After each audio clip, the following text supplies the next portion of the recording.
할렐루야.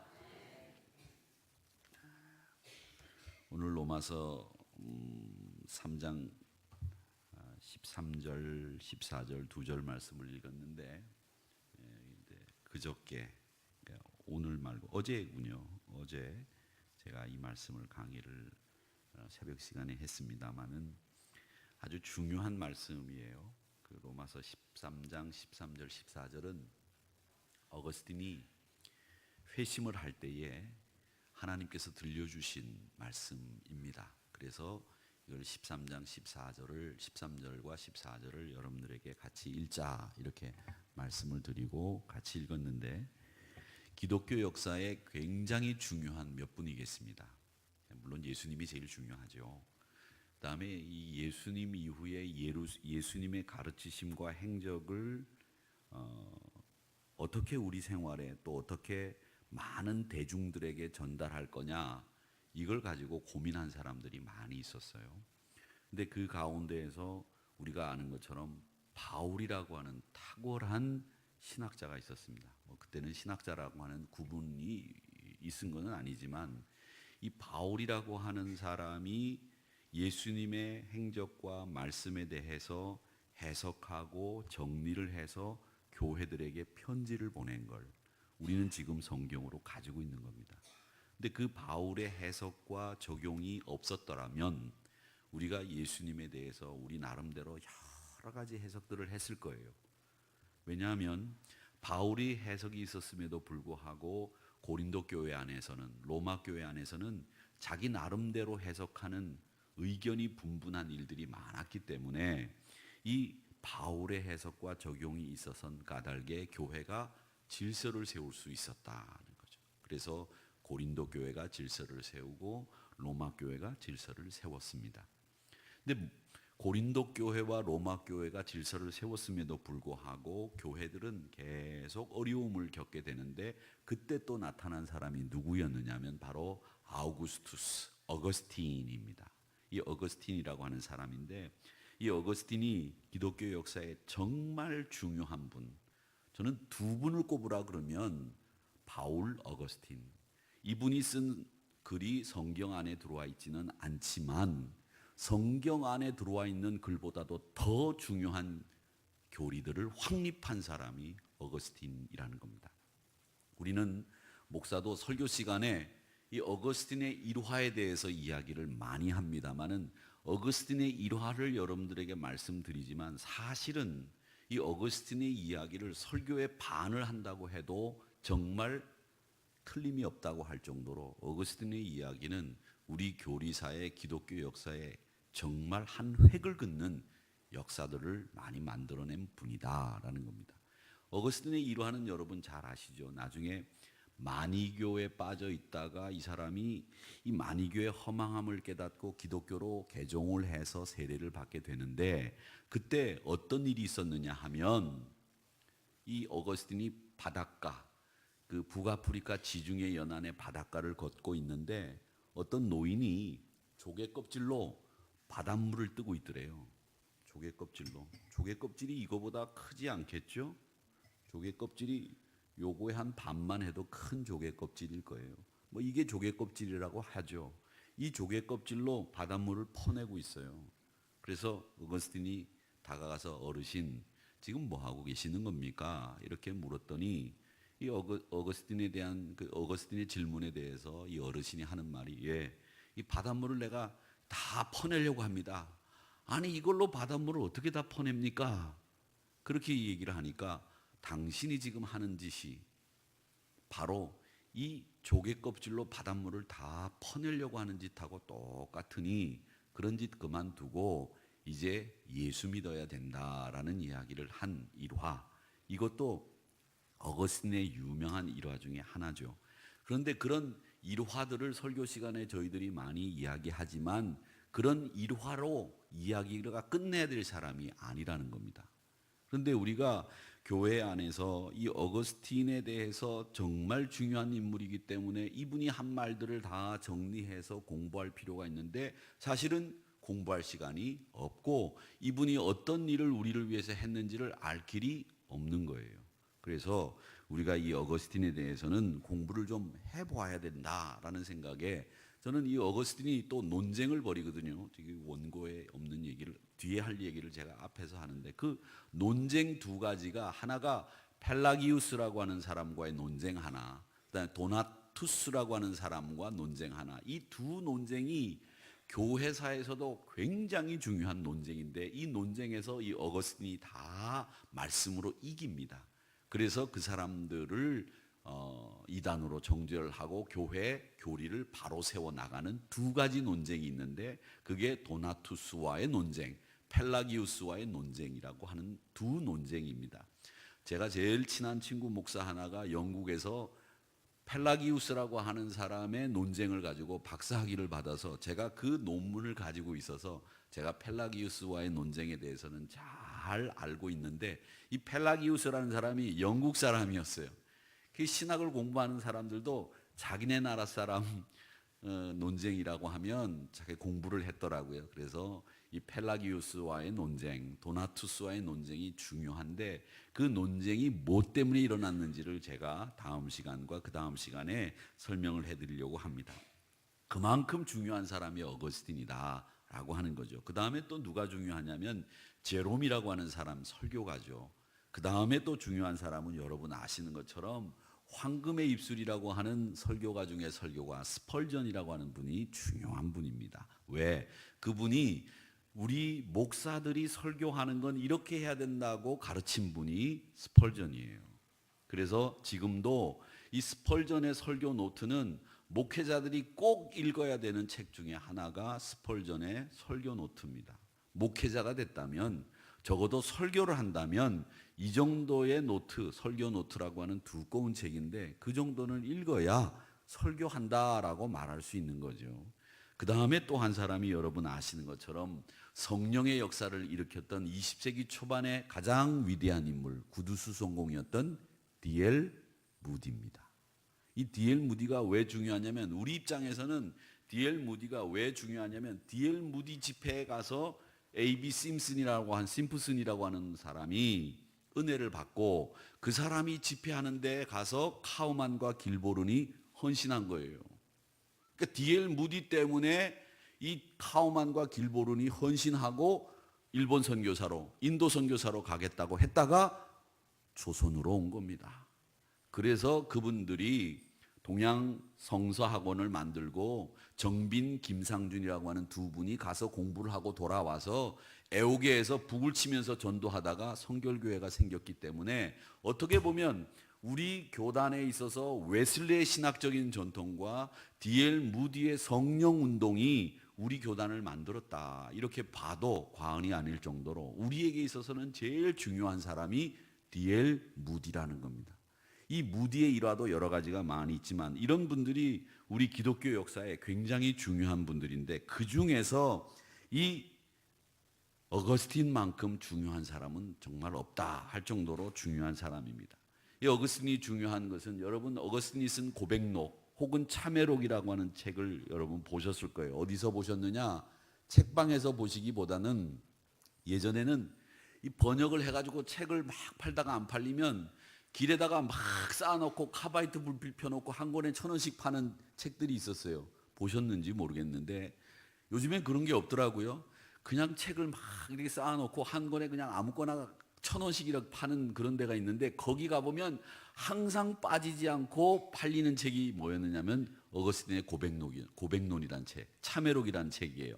아우구스투스의 고백록 혹은 참회록이라고 돼 있는 그 책인데 이 책이 굉장히 중요한 책인데 그걸 사다가 1,000원짜리를 사다가 읽어보면 10중 8구 왜 이게 1,000원인지 알게 됩니다. 그러니까 그건 절대 사지 마시고 혹시 읽어보실 분들이 있으시면 저한테 말씀하시면 제가 책을 빌려드릴 수 있으니까 그 책을 읽으시고 그 책은 1,000원이라도 사면 안 되는 책들이라고요. 제가 여러 번 사봤어요.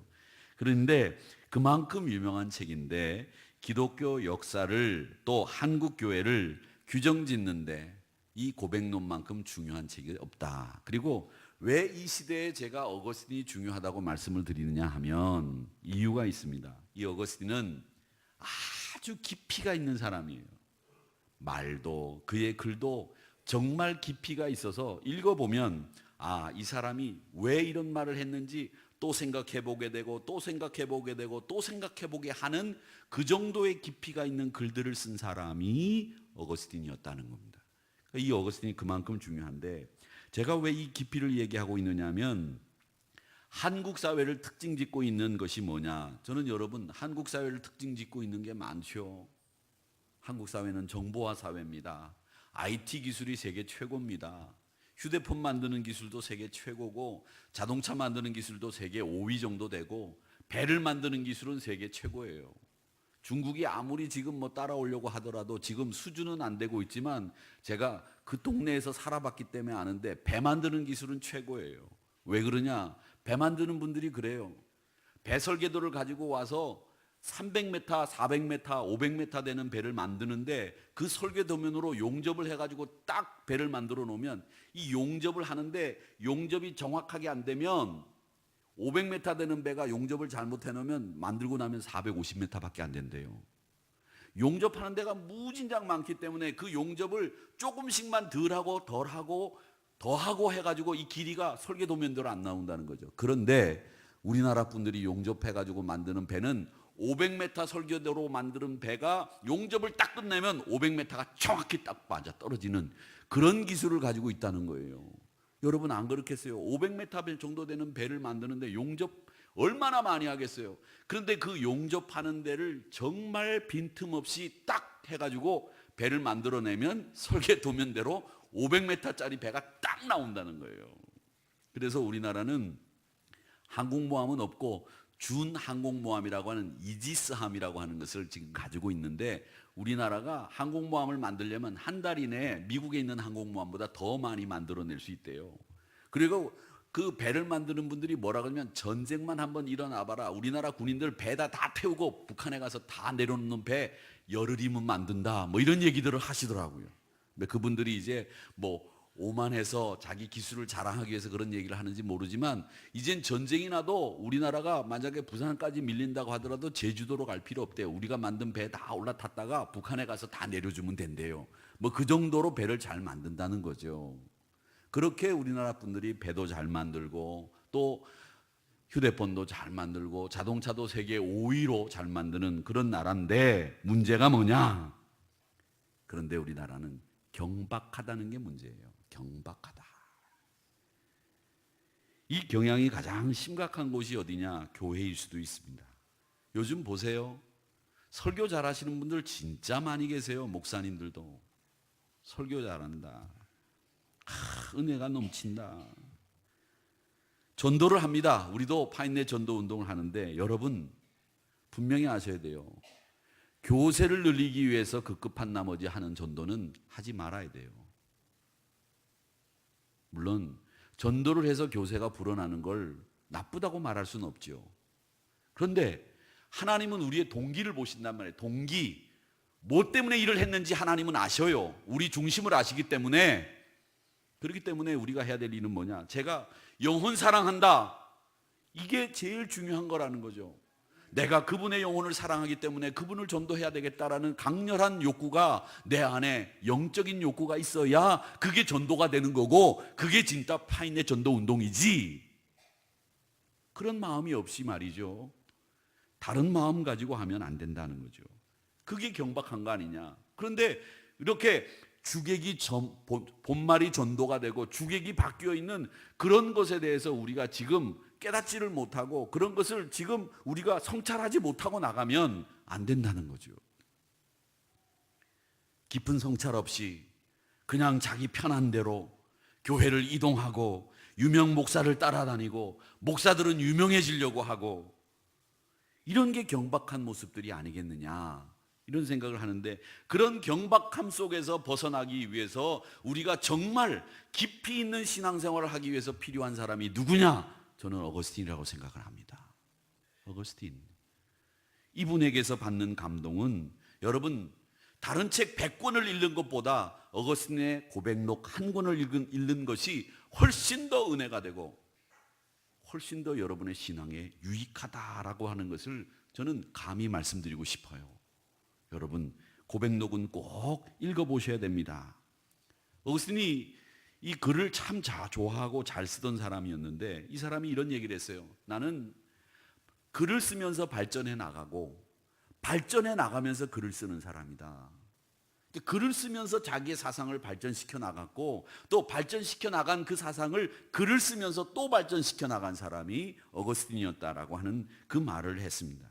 그만큼 어거스틴은 이 이성을 굉장히 중요하게 생각했던 사람이었어요. 이성.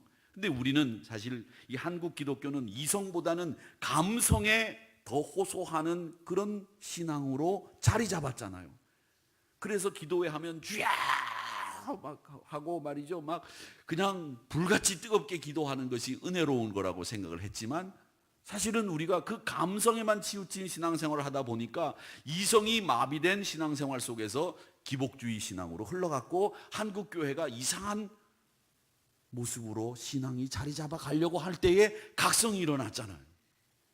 여러분, 하나님의 말씀을 배우지 않고 내 마음의 감동만 일어난다고 그게 은혜가 아니에요. 감동이라고 하는 건 뭐냐면 내 생활에 적용이 되고 내 삶이 바뀌어야 그게 감동되었다 이렇게 얘기하고 있는 거지. 마음에 흡족해가지고 깨달음이 있어? 깨달음이 있으면 뭐합니까? 그건 은혜가 아니에요. 그렇기 때문에 이성을 무시하는 교리가 있어서도 안 되겠고 또 감성을 무시하는 목회가 없어서도 안 되겠죠. 이성과 감성이 다 똑같이 가야 되는 거예요. 그러기에 이 편향적인 영적 능력만 강조하는 목회가 돼서도 안 되고 이성이 하나님의 계시를 분명히 깨닫고 하나님의 능력을 알고 내가 말씀을 통해서 내 생활 속에 적용하는 이 이성과 감성이 같이 움직이는 균형 잡힌 신앙생활을 해야 이게 진짜 신앙생활인데 그 신앙생활을 하는데 제일 도움이 되는 사람이 누구냐 하면 어거스틴. 이 사람은 어디서 태어났느냐면 지금부터 한 1600년 전에 여기가 지중해예요. 스페인이라고 돼 있죠. 스페인이고 지중해 끝 여기에 아프리카 북아프리카예요. 여기가 모로코라고 하는데 타기레스라고 하는 곳에서 태어났습니다. 여기가 카르타고고 카르타고는 유명한 고대 이태리 그리스하고 싸웠던 로마하고 싸웠던 나라 도시국가죠. 그 옆에 타키레스라고 하는 곳인데 지금으로 따지자면 여기가 리비아, 알제리, 모로코 뭐 이쯤 되는 곳일 것 같습니다. 여기서 태어났습니다. 근데 여기에 옛날에는 누미디아라고 하는 큰 제국이 있었어요. 누미디아. 그 누미디아라고 하는 제국의 타키레스라고 하는 조그만한 동네에서 태어났습니다. 근데 이 어거스틴이 천성적으로 말을 참 잘하는 웅변가적인 기질이 있었다 그래요. 웅변가적인 기질. 그래서 아버지가 이 어거스틴을 딱 보니까 이 녀석이 특별하거든. 그래서 유학을 보냈어요. 어릴 때. 유학을 딱 보냈는데 이 아버지가 집안 형편이 어려워져 가지고 이 친구가 어릴 때 그만 14살 때 유학을 갔다가 19살쯤 돼 가지고 집안 형편이 어려워져서 유학을 그만두고 돌아오게 됩니다. 돌아오는 그날부터 이 어거스틴이 어떻게 살았느냐? 방탕한 생활을 하기 시작했어요. 그러니까 아마 제 생각에는 어거스틴이 유학을 가서 큰 꿈을 가지고 내가 위대한 인물이 되겠다 했다가 집안 형편이 어려워져서 유학을 접고 돌아오니까 이제 내 인생 다 끝났다 이렇게 생각했겠죠. 그래서 그때부터 어거스틴이 타락한 생활을 하기 시작을 했는데 그 유명한 타락한 생활, 방탕한 생활을 할 때 어머니 모니카가 암브로시우스 목사님을 찾아가서 아들 걱정을 한 거죠. 그 유명한 일화가 바로 여기서 나오는 겁니다. 암브로시우스 목사님에게 찾아가서 목사님, 우리 아들 틀렸습니다. 어떻게 하면 좋겠습니까? 저놈의 자식이 저게 정신 못 차리고 저렇게 방탕한 생활을 합니다. 여자란 여자는 하여튼 모두 다 섭렵을 한 사람이라고 알려져 있습니다. 어거스틴이. 심지어는 나이 많은 여자하고도 동거했다가 그 다음 날은 젊은 여자하고 동거했다가 하여튼 뭐 방종하기가 이를 데 없는 사람이었어요. 거짓말하러 다니고 사기치고 다니고 사람 두들겨 패고 다니고 하여튼 이 깡패에다가 이 말을 할 수 없는 그런 사람이 돼버렸어요. 그래서 이 어머니 모니카가 암브로시우스 목사님을 찾아가서 아이고, 목사님 어떻게 하면 좋겠습니까? 우리 아들 어떻게 하면 좋겠습니까? 걱정하니까 그 암브로시우스 목사님이 어거스틴의 어머니인 모니카에게 한 유명한 말이 있었죠. 그게 뭐냐? 기도하는 어머니를 둔 자식은 망하지 않는다라는 그 유명한 말을 이 암브로시우스 목사님이 그때 한 거예요. 그때. 이제 그 말이 어떻게 이 이야기가 만들어졌는지 아시겠죠? 그래서 19살로부터 시작을 해서 28살 나이까지 정말 방탕하게 살았는데, 이 사람이 방탕하게 살면서도 종교적인 뜨거운 열심은 가지고 있었어요. 그래서 이 사람이 방탕한 생활을 하면서 마니교에 빠졌어요. 마니교. 이 마니교는 고대 종교 중에서 굉장히 영향력이 있었던 종교인데, 어떻게 보세요? 불교 탱화 같죠? 그렇죠? 이게 마니예요. 사람이에요. 마니가 이름이에요. 마니.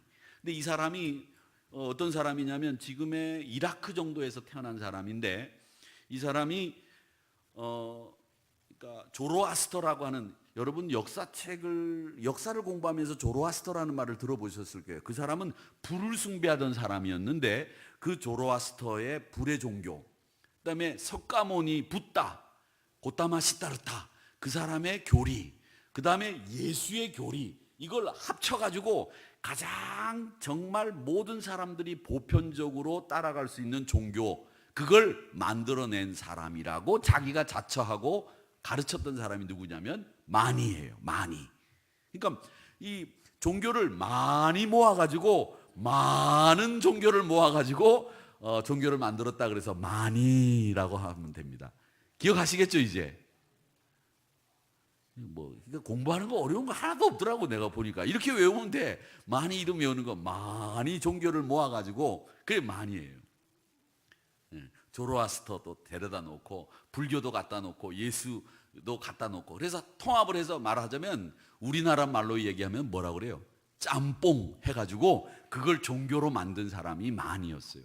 근데 이 마니교에 이 어거스틴이 심취돼 있었다는 겁니다. 그러다가 그가 마니교가 이거 허망하다라고 하는 걸 깨닫고, 아까 그 일화 말씀드렸잖아요. 지중해 연안 바닷가를 가다가 노인네가 조개 껍질로 이렇게 떠내가는 거, 그걸 보면서 내가 이 믿는 마니교가 이게 허망한 종교다라는 걸 깨닫고 기독교로 귀의를 하게 됩니다. 그리고 로마로 가서 밀라노라고 하는 곳 아시죠? 칙령이 발표됐던 곳, 거기에 감독이었던 암브로시우스 목사님을 만나게 되고, 거기서 암브로시우스 목사님의 스승을 만나면서 그가 기독교로 귀의를 하게 되고 진정한 참 신앙인의 길을 걸어가게 됩니다.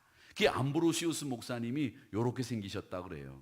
그 암브로시우스 이 동상이 이 밀라노에 가면 그 암브로시우스 성당이 있습니다. 성당 보여주세요. 암브로시우스 성당인데 그 다음 또 사진 있죠?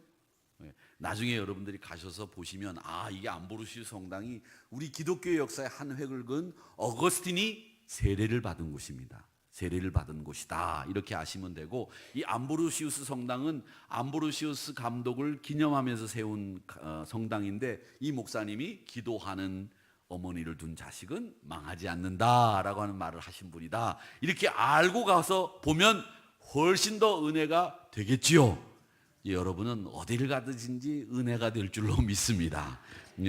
그래서 이분이 그렇게 해서 이제 귀의를 하게 되고 기독교를 믿게 되는데, 이 참회록에 보면, 고백록에 보면 그 부분이 얘기가 나와요. 그 부분이 어떻게 나오느냐면, 내가 정말 이 죄를 어떻게 청산할 수 있을까를 고민한 거예요. 고민하다가 내 마음속에 비통한 눈물로 막 슬픔을 느끼고 있는데 아이들의 노래소리가 들려요. 그 아이들의 노래소리가 막 어떤 소리가 들리는지, 집에서 들고 읽어라, 집에서 들고 읽어라, 이런 소리가 막 귀에서 들리는 거예요. 아이들 노래소리가. 그 아이들 노래소리를 듣고 집으로 돌아갑니다. 그리고 집으로 돌아가서 성경을 딱 폈는데 그 말씀이 오늘 읽은 이 본문의 말씀, 로마서 13장 13절 14절의 말씀이 딱 눈에 들어오는 거예요. 그 말씀이 낮에와 같이 단정히 행하고 방탕하고 술 취하지 말고 음란하지 말고 호색하지 말고 다투거나 시기하지 말고 예수 그리스도로 옷 입고 정욕을 위하여 육신의 일을 도모하지 마라, 이 말씀이 딱 들어오는 거예요. 그래서 거기서 깨달은 거예요. 아하, 하나님이 나에게 원하시는 말씀이 뭔지. 그걸 깨닫고 그는 거기서부터 하나님의 말씀을 내려놓고 뛰쳐나가가지고 막 할렐루야를 외치면서 그는 방황을 종지부짓고 하나님의 사람으로 거듭나게 되는 겁니다. 이게 386년 8월 달이었다고 그래요.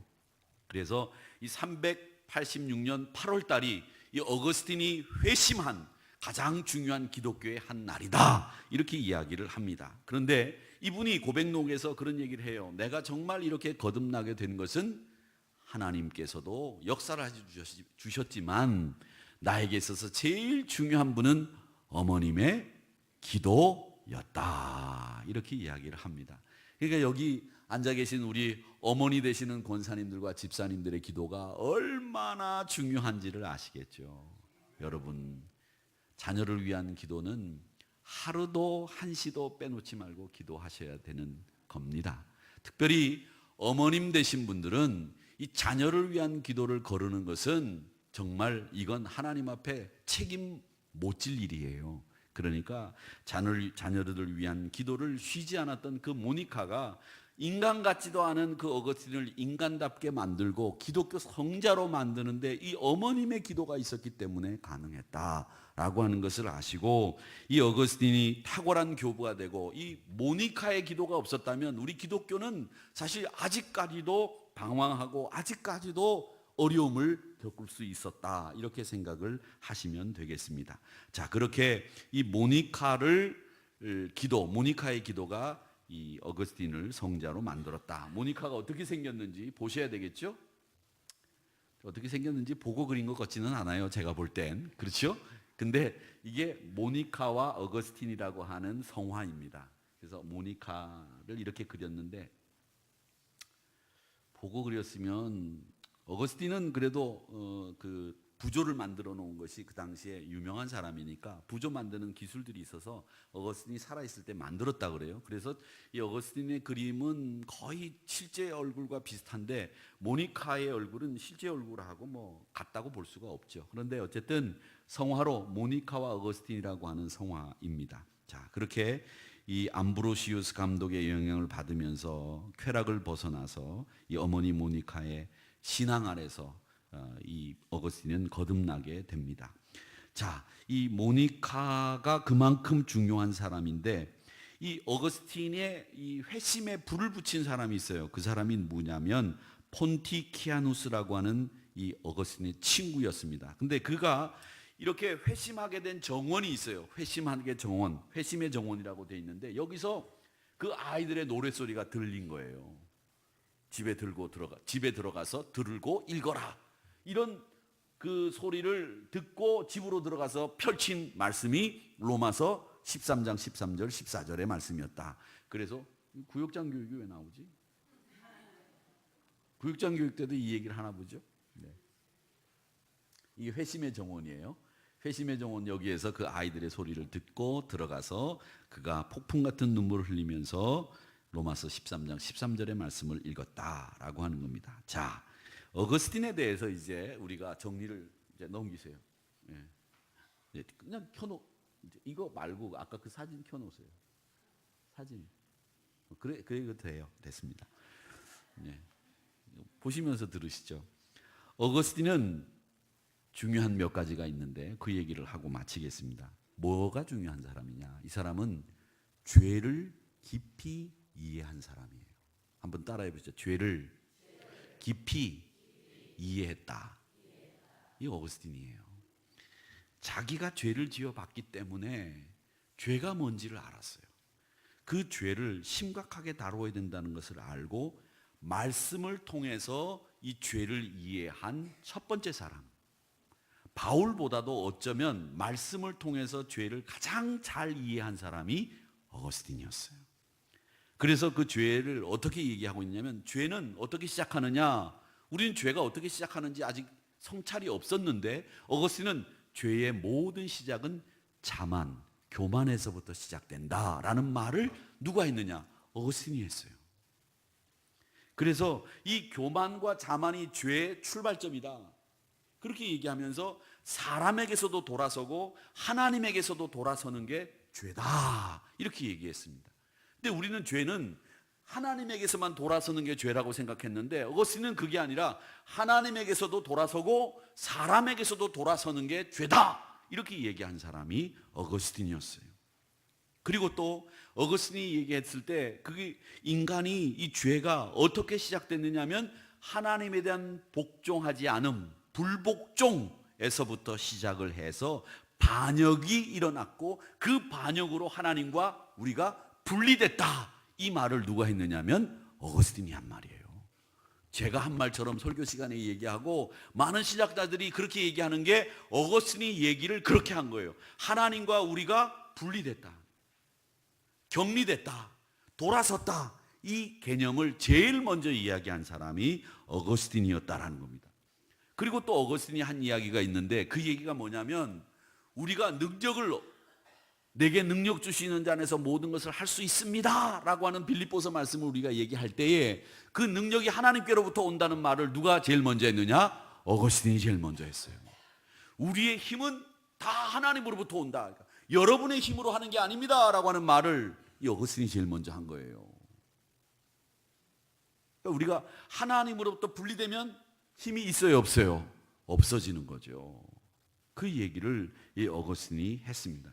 또 어거스틴이 한 얘기 중에서 제일 중요한 게 뭐냐 하면 여러분 원죄 이야기를 어거스틴이 제일 먼저 했어요. 원죄. 제가 이제 젊은 부부들에게 그런 얘기를 합니다.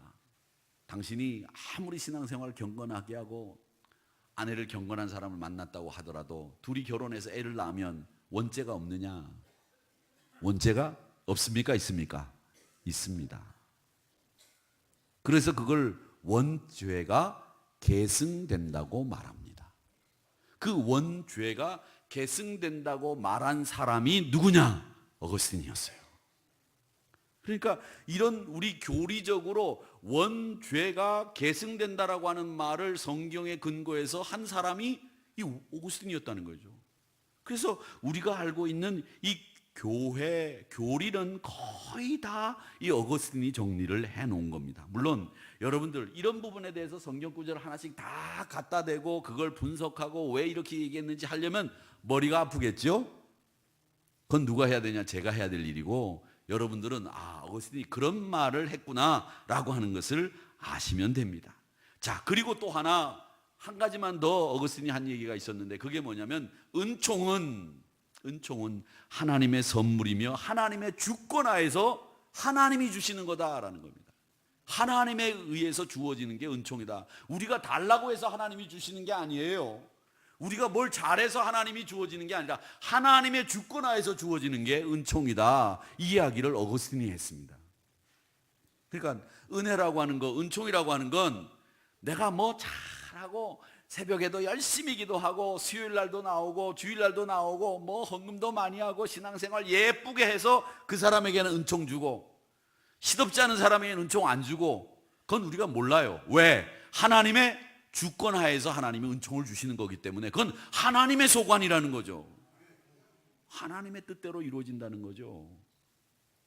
그런데 우리가 그렇다고 해서 우리가 마음대로 신앙생활을 해서는 안 된다죠. 그 은총은 하나님의 호의, 하나님의 사랑에 의해서 우리에게 주어지는 것이다. 이 이야기를 이 어거스틴이 했어요. 그러니까 은총은 하나님의 선물이다 라고 하는 얘기도 사실은 어거스틴이 한 거죠. 그러니까 우리가 설교 시간에 목사가 하는 이야기의 대부분의 가장 중요한 뼈대가 누가 만들었느냐면 어거스틴이 만들었다는 것을 우리가 알 수 있습니다.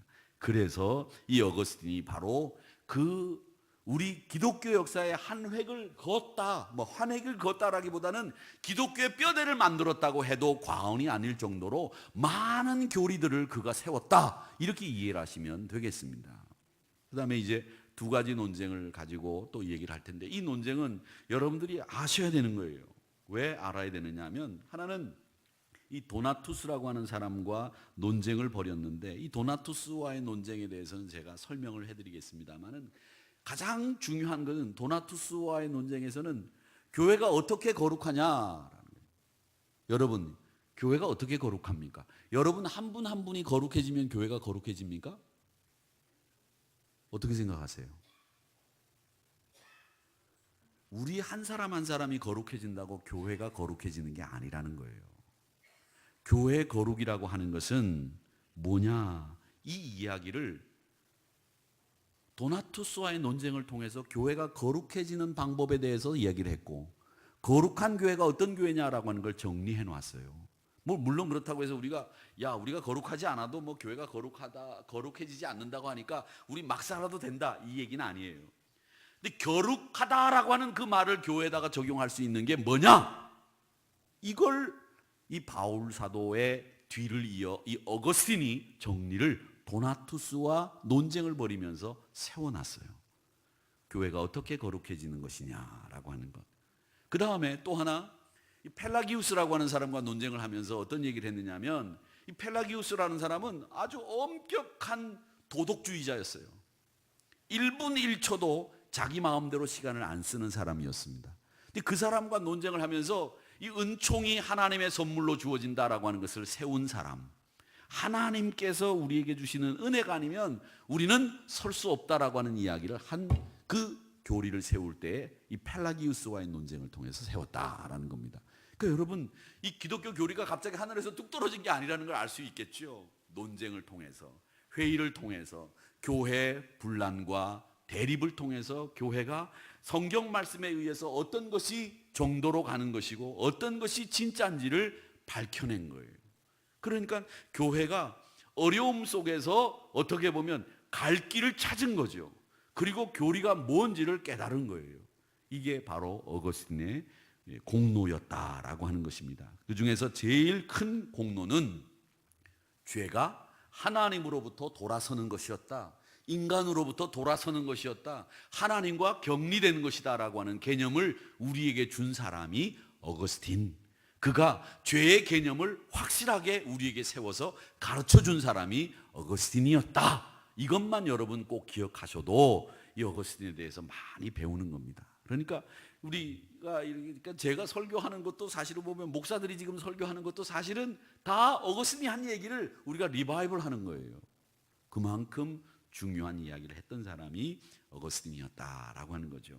우리 어거스틴을 배우면서 우리 믿음의 선배들이 우리를 위해서 또 교회를 위해서 이런 일들을 감당하셨구나라고 하는 것을 깨달으면서, 또 죄가 뭐라고 하는 것을 우리에게 명백하게 정리해 주신 그 개념이 있기 때문에 우리가 어떻게 살아야 되는지, 우리는 어떻게 살아야 되겠습니까? 이제는 하나님께로 달려가는 신앙생활을 해야 되겠지요.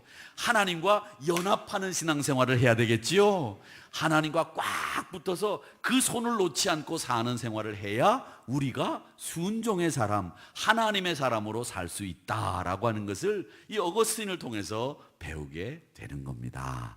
부디 빌기는 하나님과 늘 연합하여 동행하는 우리 한우리 성도님들이 되시기를 주님의 이름으로 축원합니다.